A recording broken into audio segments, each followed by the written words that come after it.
Hello मंडळी, मी सध्या भंडारदऱ्याच्या अमृतेश्वर मंदिरला आहे. अतिशय सुंदर असं मंदिर यायला पाहून आपल्याला कैलास मंदिराची आठवण येते वेरूळच्या.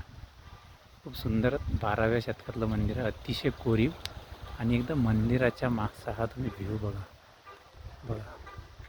ढग टेकलेत आता टेकड्यांवर. आणि आता इथं खूप जोरचा पाऊस, अतिशय जोराचा पाऊस होण्याची शक्यता आहे. हे अक्षरशः ढग आलेत खाली. खाली भाताची शेती आहे. आणि हे बघा एकदा व्ह्यू. माय गॉड, हे सगळे ढग खाली टेकलेत, काही वाहून जात आहेत.